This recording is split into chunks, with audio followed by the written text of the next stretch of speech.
Avez-vous déjà eu l'impression que votre vie ne change qu'au gré des circonstances extérieures?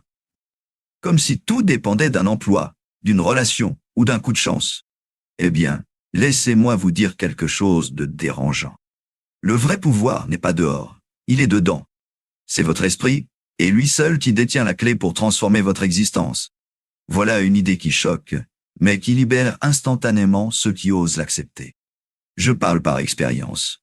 J'ai vu des gens passer des années à attendre le moment idéal, alors qu'il leur suffisait d'apprendre à utiliser leur mental comme un outil. Grâce aux méthodes Silva, vous allez découvrir comment entrer dans l'état alpha, utiliser la visualisation et l'imagination consciente pour débloquer des capacités que vous n'auriez jamais cru possibles. Oui, ça peut sembler incroyable, mais croyez-moi, les résultats arrivent plus vite qu'on ne l'imagine. Le plus contre-intuitif, c'est que plus vous essayez de forcer la vie à l'extérieur, plus vous restez bloqué. Mais quand vous changez à l'intérieur, le monde extérieur suit naturellement. C'est une vérité que peu comprennent. Et pourtant, elle explique pourquoi 99% des gens répètent les mêmes schémas. Voulez-vous faire partie du 1% qui choisit consciemment sa réalité? Alors restez jusqu'à la fin, car je vais vous révéler une clé qui pourrait bien bouleverser vos certitudes. Avant de plonger dans le contenu, j'ai une demande simple. Abonnez-vous à cette chaîne et laissez un like. Non pas pour flatter l'algorithme, mais parce que c'est le moyen de ne rien manquer des outils que je partage ici. Vous verrez, chaque vidéo est une pièce d'un puzzle qui vous aidera à reprendre le contrôle de votre vie. Et je vous assure, vous ne voudrez pas perdre la suite de ce voyage. Je suis né avec une curiosité qui ne me laissait pas en paix.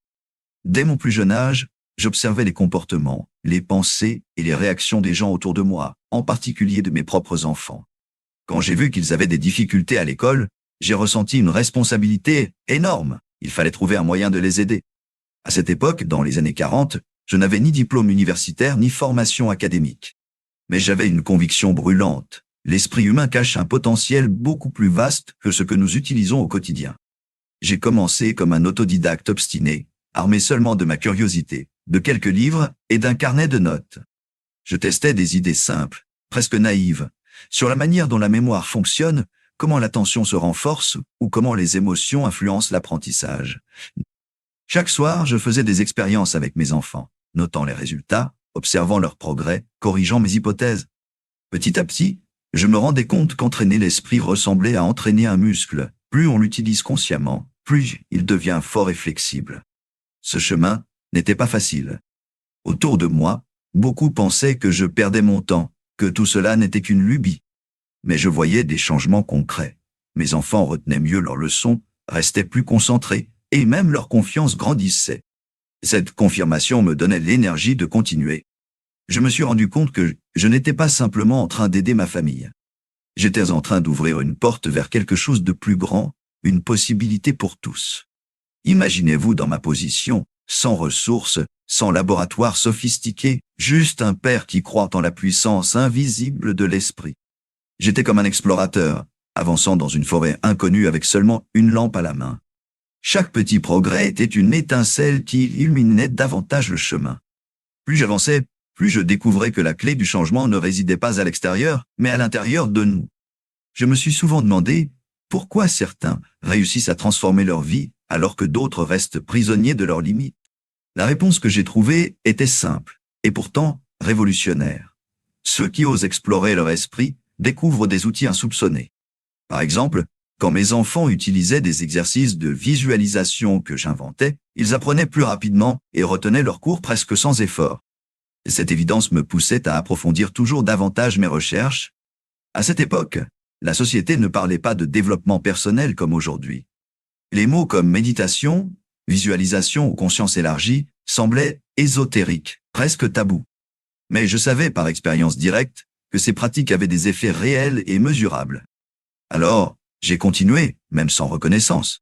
Je me disais, si mes enfants peuvent en bénéficier, pourquoi pas d'autres? Et cette idée me motivait à persévérer. Petit à petit, je réalisais que ce n'était pas un projet familial, mais une mission de vie. J'étais en train de bâtir un pont entre la science, l'expérience personnelle et le potentiel humain caché. Chaque soir, je m'asseyais avec mes enfants, je leur demandais de fermer les yeux, de respirer profondément et de se concentrer. Je notais les résultats, ajustais mes méthodes, et je voyais la transformation se produire sous mes yeux. C'était comme découvrir une mine d'or sous nos pieds. Ce fut le début de tout. Ce besoin de père s'est transformé en un chemin de chercheur, et ce chemin en une mission pour l'humanité. Je n'avais pas prévu d'écrire un jour une méthode, ni d'enseigner à des milliers de personnes. Mais quand vous trouvez quelque chose qui change réellement la vie, vous sentez que vous devez le partager. Et c'est ainsi que, sans m'en rendre compte, je posais les premières pierres de ce qui deviendrait le méthode Silva de contrôle mental. Et cette histoire ne faisait que commencer, car bientôt, mes observations allaient se transformer en un système clair et pratique. Pendant des années de recherche et d'expérimentation personnelle, je me suis rendu compte qu'il fallait organiser mes découvertes dans une structure claire. Les exercices que je faisais avec mes enfants fonctionnaient, mais je voulais que chacun puisse les reproduire chez soi sans dépendre de moi. C'est ainsi que l'idée du méthode Silva de contrôle mental a commencé à prendre forme, une suite de pratiques simples, accessibles, mais profondément puissantes, capables de transformer la vie de toute personne décidée à explorer son esprit. J'ai compris que la clé résidait dans la simplicité. Beaucoup croyaient que pour accéder à des états profonds de conscience, il fallait passer par des rituels complexes, des traditions mystérieuses ou des techniques réservées à des initiés. Moi, je voulais prouver le contraire. Avec de simples respirations profondes, de la visualisation consciente et des affirmations bien dirigées, chacun pouvait apprendre à entrer dans l'état alpha, ce niveau particulier où la créativité, la concentration et l'intuition s'épanouissent naturellement. Imaginez que vous soyez assis tranquillement, les yeux fermés, respirant lentement et calmement. Au lieu de lutter avec vos pensées, vous commencez à projeter des images positives, comme si vous regardiez un film intérieur. Vous visualisez vos objectifs comme s'ils étaient déjà accomplis. Vous ressentez la joie et la certitude de les avoir atteints. C'est ainsi que le cerveau commence à graver de nouvelles routes et que le futur désiré prend racine dans le présent. Voilà le cœur de mon enseignement. Le plus beau, c'est que mes exercices ne demandaient ni outils coûteux, ni environnement particulier. Une chaise, un peu de silence et la volonté de pratiquer suffisaient. Je me souviens encore d'hommes et de femmes ordinaires, des mères de famille, des travailleurs fatigués, qui appliquaient mes techniques et revenaient me dire « Ma mémoire s'est améliorée. Je dors mieux, je trouve des solutions plus rapidement. » Ce n'était pas de la magie. C'était la science du mental appliquée au quotidien. Le méthode Silva n'était pas une théorie abstraite, mais un mode d'emploi pratique pour l'esprit. Chaque étape guidait la personne à travers un voyage intérieur, de la détente physique jusqu'à l'accès aux profondeurs de la conscience. J'ai souvent dit, le véritable pouvoir de l'esprit n'est pas réservé à quelques génies, mais il est à la portée de tous. Et c'est exactement ce que j'ai voulu prouver, que chaque être humain possède une intelligence intérieure capable de guider sa vie vers plus de clarté et d'équilibre. Peut-être que vous vous demandez, mais est-ce que cela fonctionne vraiment dans la vie de tous les jours? Oui, absolument. Imaginez un étudiant stressé avant ses examens. En pratiquant mes exercices, il parvient à calmer son esprit, à revoir mentalement ses cours et à arriver en salle d'examen avec une concentration totale. Ou encore, un entrepreneur en quête de nouvelles idées. En atteignant le niveau alpha, il ouvre la porte à des intuitions qu'il n'aurait jamais eues en restant bloqué dans le stress quotidien. C'est dans ces moments que j'ai compris que je n'avais pas seulement créé un ensemble de techniques, mais une véritable école intérieure. Une école où chacun devenait son propre maître, où les limites mentales se dissolvaient pour laisser place à des possibilités infinies. J'ai vu des gens transformer leur santé, leur carrière, leurs relations, simplement parce qu'ils avaient appris à utiliser leur esprit d'une nouvelle façon. Cela m'a confirmé que j'étais sur la bonne voie. Et ce n'était que le début. Ce que j'avais mis en place, comme un simple outil de soutien pour mes enfants, se transformait en un mouvement mondial. Le méthode Silva de contrôle mental commençait à toucher des milliers de vies à travers des séminaires, des livres et des cours. Mais ce qui me fascinait le plus, ce n'était pas la popularité croissante, c'était de voir que les gens, en appliquant des exercices simples, réveillaient des capacités qu'ils ne soupçonnaient même pas. Et le plus incroyable restait à venir, car les bénéfices allaient bien au-delà de la concentration et de la détente. Avec le temps, j'ai découvert que les bénéfices de mon méthode allaient bien au-delà de la simple détente. Les premiers résultats visibles concernaient la mémoire et la concentration. Des étudiants qui retenaient leurs cours plus vite, des adultes qui se rappelaient de détails oubliés depuis longtemps. Mais il y avait plus encore. En entrant régulièrement dans l'état alpha, les gens développaient une créativité presque illimitée. Ils trouvaient des solutions innovantes à leurs problèmes et osaient imaginer de nouvelles possibilités pour leur vie. Je me souviens d'un participant à mes séminaires qui travaillait comme ingénieur. Il était bloqué depuis des semaines sur un projet technique. Après avoir pratiqué mes exercices de visualisation et de relaxation, il m'a confié avoir trouvé la solution pendant qu'il se détendait les yeux fermés. Ce n'était pas un hasard. Son esprit, libéré du stress, avait enfin accès à des ressources créatives enfouies. Voilà ce que je voulais montrer, que chacun possède en lui un trésor dormant et que la pratique régulière permet de l'éveiller. Un autre aspect essentiel du méthode est ce que j'appelle l'auto-guérison. Le corps humain possède une intelligence naturelle de régénération, mais le stress et les émotions négatives bloquent souvent ce processus. Lorsque l'esprit entre dans l'état alpha, il envoie des signaux de détente au corps, permettant au système immunitaire de fonctionner à plein potentiel. J'ai vu des personnes accélérer leur guérison, soulager des douleurs chroniques et retrouver une énergie nouvelle, simplement en apprenant à utiliser leur esprit comme allié. Bien sûr, certains pensaient que c'était trop beau pour être vrai. Pourtant, la science commençait à confirmer ce que je constatais depuis des années. Des études montraient que la relaxation profonde et la visualisation influencent réellement les processus physiologiques. Le rythme cardiaque diminue, la tension artérielle se régule. Le cerveau produit des ondes différentes.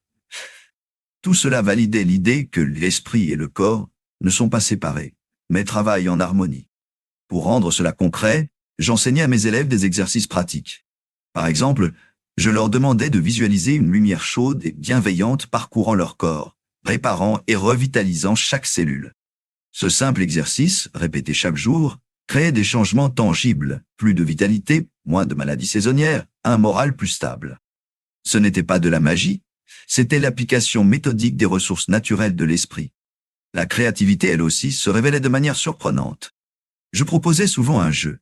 Imaginez une situation de votre vie actuelle qui vous semble bloquée, puis projetez-la dans votre esprit déjà résolu, avec les émotions de soulagement et de joie qui l'accompagnent. Beaucoup revenaient vers moi en disant « J'ai trouvé une idée que je n'avais jamais envisagée, où je me suis senti inspiré comme jamais auparavant. » Voilà la puissance de l'esprit lorsqu'on lui donne de l'espace pour respirer. Je répétais toujours, ces capacités ne sont pas des dons réservés à quelques élus.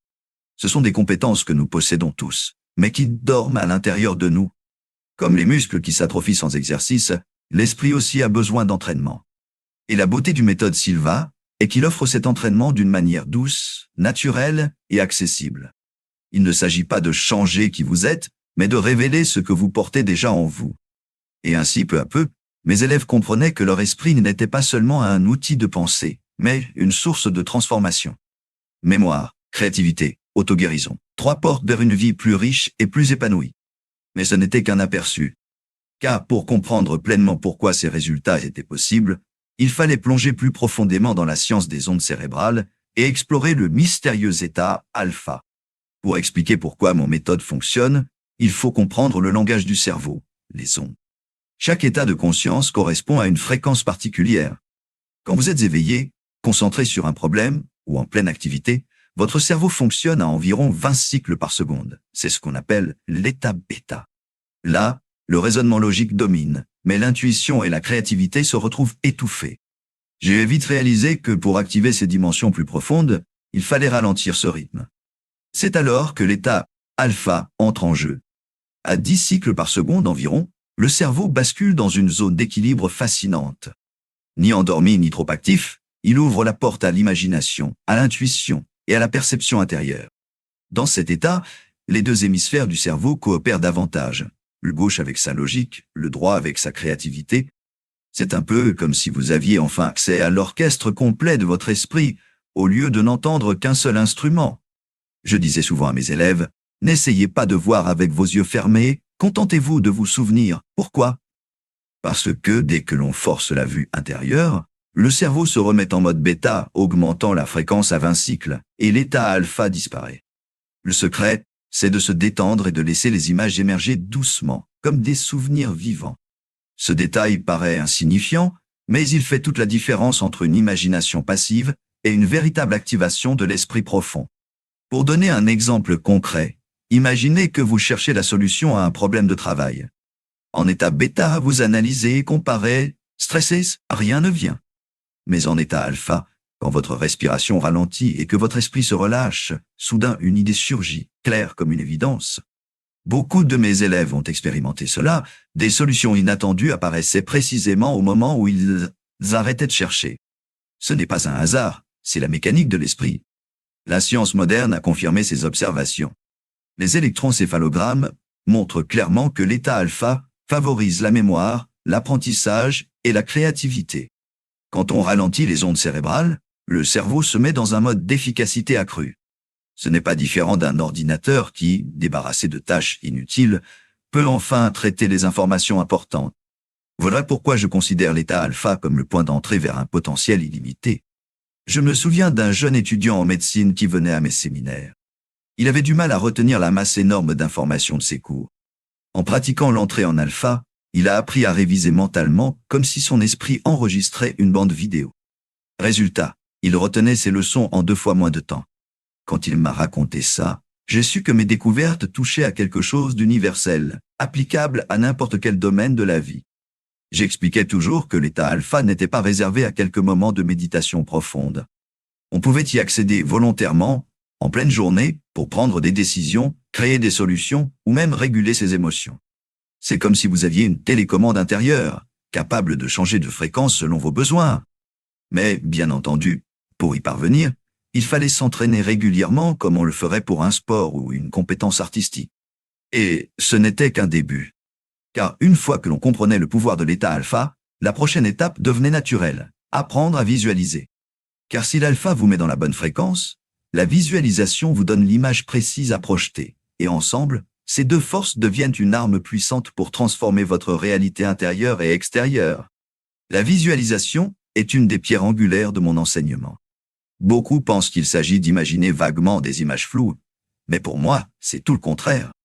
Visualiser, c'est rappeler mentalement une scène comme si vous la reviviez, avec une précision presque photographique. Les couleurs, les formes, les textures, tout doit être présent. Si vous avez vu une pomme rouge, brillante et ronde, vous devez la recréer dans votre esprit telle qu'elle, sans approximation. C'est ce réalisme intérieur qui donne à la visualisation sa force. Lorsque vous entraînez votre cerveau à se souvenir de détails, vous renforcez le lien entre le conscient et le subconscient. Plus vos images intérieures sont précises, plus elles deviennent des outils puissants pour influencer votre réalité. Un de mes exercices préférés consistait à demander à mes élèves de fermer les yeux et de visualiser un objet simple qu'ils avaient vu le matin même. Beaucoup se rendaient compte qu'ils ne se souvenaient pas de la couleur exacte ou de la taille. En répétant cet exercice, leur mémoire visuelle s'aiguisait et leur capacité à projeter s'amplifiait. Je me rappelle d'un commerçant qui avait des difficultés à attirer des clients. Je lui ai enseigné à visualiser son magasin rempli de monde, à entendre le bruit des conversations, à sentir l'énergie d'un lieu vivant. Après quelques semaines de pratique quotidienne, il est venu me dire que, sans même savoir pourquoi, les ventes avaient augmenté. Est-ce de la magie? Non, c'est la conséquence directe d'un esprit programmé pour attirer ce qu'il projette intérieurement. La visualisation n'est pas seulement utile pour les affaires ou les études, elle touche tous les aspects de la vie. Un athlète, par exemple, peut s'imaginer en train d'exécuter parfaitement son geste sportif, et son corps reproduira ce scénario comme si c'était déjà arrivé. Un parent peut visualiser ses enfants heureux et équilibrés, et cette projection influence inconsciemment ses propres attitudes au quotidien. C'est ainsi que les images mentales deviennent des semences invisibles qui fleurissent dans la réalité. Beaucoup de gens me disaient « Mais José, et si je n'arrive pas à voir clairement ?» Je répondais toujours « Ce n'est pas grave, commencez petit. Visualisez une tasse, un crayon, une fleur que vous aimez. Plus vous pratiquez, plus votre esprit s'habitue à cette gymnastique intérieure. C'est exactement comme entraîner un muscle. Au début, il tremble et résiste, mais avec l'habitude, il devient solide et puissant.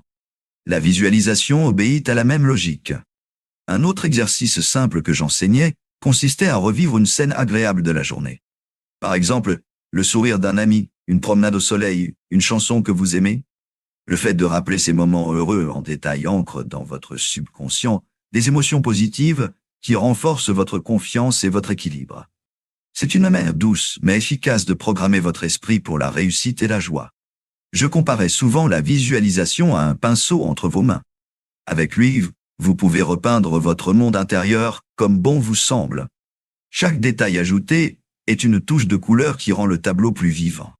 Et plus ce tableau intérieur est réaliste, plus il attire des expériences similaires dans votre vie quotidienne. Voilà pourquoi je disais à mes élèves, apprenez à voir avec l'esprit, et vous apprendrez à créer avec la vie. Et une fois que la visualisation est bien maîtrisée, une nouvelle étape s'ouvre naturellement. L'imagination. Car si visualiser, c'est rappeler ce que vous avez déjà vu, imaginer, c'est transformer et inventer. Et c'est là que l'esprit commence à briser les limites du connu pour entrer dans le champ des possibles. L'imagination, voilà un mot qui fait souvent peur aux adultes alors qu'elle est naturelle chez les enfants. Contrairement à la visualisation, qui consiste à rappeler une image déjà vue, l'imagination est la faculté de transformer et de créer ce qui n'existe pas encore. Dans mon enseignement, je demandais souvent aux élèves de commencer par de petits jeux. Changer la couleur des yeux d'un ami, modifier la façade d'une maison, ou inventer le décor d'une ville inconnue. Ce genre d'exercice semble simple, mais il ouvre l'esprit à des horizons insoupçonnés. J'expliquais que l'imagination est comme une salle de laboratoire intérieure. C'est là que vous pouvez expérimenter sans risque, tester de nouvelles idées, explorer des scénarios avant de les vivre dans la réalité. Par exemple, un étudiant pouvait imaginer différentes façons de présenter un exposé, un entrepreneur pouvait créer mentalement le design de son futur produit. En répétant ces scénarios dans l'esprit, il devenait plus naturel, comme si le cerveau s'y était déjà habitué avant même l'action réelle. Une femme venue à mes cours avait du mal à parler en public. Rien que l'idée d'affronter une salle remplie de gens la paralysait. Je lui ai proposé de s'imaginer sur scène, confiante, respirant calmement, regardant l'auditoire avec assurance. Elle a répété cet exercice chaque jour, et quelques semaines plus tard, elle a donné sa présentation sans trembler. Voilà le pouvoir de l'imagination. Répétez mentalement le succès jusqu'à ce qu'il devienne une évidence. Ce qui est fascinant, c'est que le cerveau ne fait pas la différence entre une expérience vécue et une expérience imaginée avec intensité. Les mêmes zones s'activent, les mêmes émotions se déclenchent. Ainsi, chaque fois que vous imaginez une nouvelle réalité, vous entraînez littéralement votre esprit et votre corps à y croire. Et plus vous croyez, plus vos actions concrètes s'alignent avec cette vision intérieure. C'est ainsi que l'imagination devient une force de transformation. Je disais souvent, si vous pouvez l'imaginer, vous pouvez commencer à le réaliser. L'imagination brise les murs invisibles du quotidien. Elle vous permet de voir au-delà des impossibles imposés par la société, par vos peurs ou par vos habitudes. Un homme qui s'imagine riche commence à se comporter différemment dans ses décisions financières. Une personne qui s'imagine en bonne santé adapte inconsciemment ses choix alimentaires et son hygiène de vie. Tout commence par cette graine semée dans le champ intérieur. Certains me demandaient, mais José, n'est-ce pas dangereux de rêver trop grand? Je répondais toujours, ce qui est dangereux, c'est de ne pas rêver du tout. L'imagination est comme un muscle créatif. Si vous ne l'utilisez pas, il s'atrophie. Mais si vous l'exercez, il devient capable de générer des réalités nouvelles. Et ces réalités, loin d'être de simples illusions, deviennent les plans architecturaux de votre futur. J'encourageais mes élèves à imaginer chaque jour quelque chose d'inhabituel. Par exemple, changer le décor de leur maison dans leur esprit, inventer une rencontre avec une personne qu'ils admirent, ou encore créer une solution à un problème actuel. Cet entraînement leur montrait que rien n'est figé, que tout peut être remodelé. Et peu à peu, ils découvraient que ce qui semblait irréalisable devenait soudain envisageable. Et c'est justement là que se trouve la clé. Quand la visualisation et l'imagination se rejoignent, le mental ne se contente plus de rappeler ou de rêver. Il commence à dessiner activement des futurs possibles. Et la question suivante s'impose. Comment passer de ce monde intérieur au monde physique? Comment transformer ces images en réalisations concrètes et palpables? Tout ce que nous voyons dans le monde physique a d'abord existé dans le monde mental. C'est une conviction profonde que j'ai acquise en observant non seulement mes propres expériences, mais aussi celles de milliers de personnes que j'ai accompagnées. Une maison, une invention, une carrière réussie, tout commence par une image projetée à l'intérieur. Rien n'apparaît par hasard. La pensée est toujours le premier maillon de la chaîne qui mène à la matérialisation. Dans mes séminaires, j'enseignais à mes élèves à placer le point final dans leur esprit avant même de commencer une action dans la réalité. Par exemple, quelqu'un qui voulait trouver un nouvel emploi devait d'abord s'imaginer déjà embauché, ressentir la joie, la sécurité et même visualiser le moment où il signe le contrat. Cette immersion émotionnelle prépare le cerveau et le corps à agir avec plus de confiance et d'efficacité. Ce n'est pas de l'illusion, c'est un entraînement psychologique puissant. Un exemple frappant me vient d'un jeune homme qui rêvait de devenir musicien professionnel. Il doutait beaucoup de lui-même, mais je lui ai appris à se visualiser sur scène, jouant devant un public enthousiaste, ressentant chaque note comme une victoire. Après quelques mois, il a commencé à chercher activement des opportunités, et bientôt, il donnait ses premiers concerts.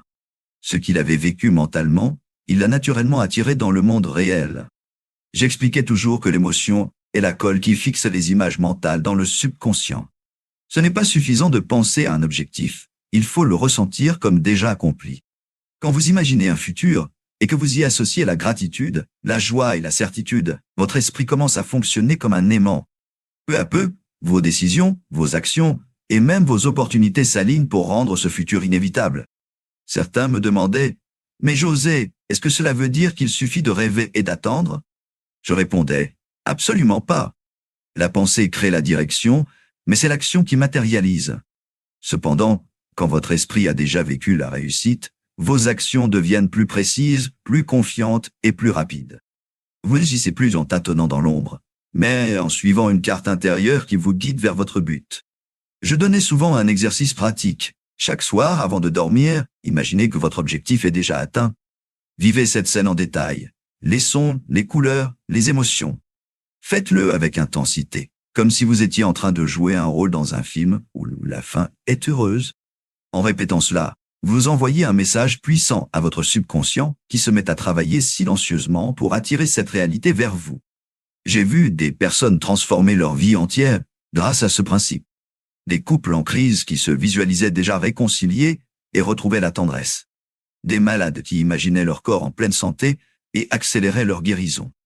Des entrepreneurs qui se voyaient réussir et finissaient par décrocher des contrats inattendus. La loi est simple. Ce que vous fixez fermement dans votre esprit finit par se refléter dans votre existence. Et c'est là la grande synthèse de tout mon parcours. Comprendre que le monde intérieur précède toujours le monde extérieur. La visualisation et l'imagination ne sont pas de simples distractions mentales, mais des forces créatrices capables de bâtir des réalités tangibles. Alors, je posais toujours la même question à mes élèves. Qu'allez-vous décider de créer dans votre esprit aujourd'hui, sachant que demain, il pourrait bien devenir votre réalité? Alors maintenant, dites-moi, qu'allez-vous faire de ce que vous venez de découvrir? Allez-vous simplement écouter, hocher la tête et retourner à vos vieilles habitudes? Ou allez-vous enfin utiliser votre esprit comme l'outil le plus puissant que vous possédez? La décision est entre vos mains. Imaginez seulement, et si vous commenciez ce soir à visualiser vos objectifs comme déjà réalisés? Et si vous décidiez de ressentir dès maintenant la victoire que vous cherchez depuis si longtemps? La question n'est pas de savoir si cela fonctionne, mais si vous êtes prêt à l'appliquer, car le vrai changement commence au moment où l'on ose agir. Alors je vous invite, prenez ce que vous avez appris ici et mettez-le en pratique. Chaque jour, quelques minutes suffisent pour reprogrammer votre esprit et transformer votre réalité. Et surtout, partagez dans les commentaires. Quelle est la première chose que vous allez matérialiser grâce à ces techniques? Votre réponse pourrait inspirer quelqu'un d'autre à franchir le pas. Si ce message vous a parlé, abonnez-vous à cette chaîne, activez la cloche des notifications et laissez un like. Ce n'est pas juste un geste, c'est une manière de dire à votre subconscient que vous êtes engagé sur ce chemin. Rappelez-vous, le monde extérieur n'attend que ce que vous créez d'abord à l'intérieur. Alors, qu'allez-vous décider de créer aujourd'hui?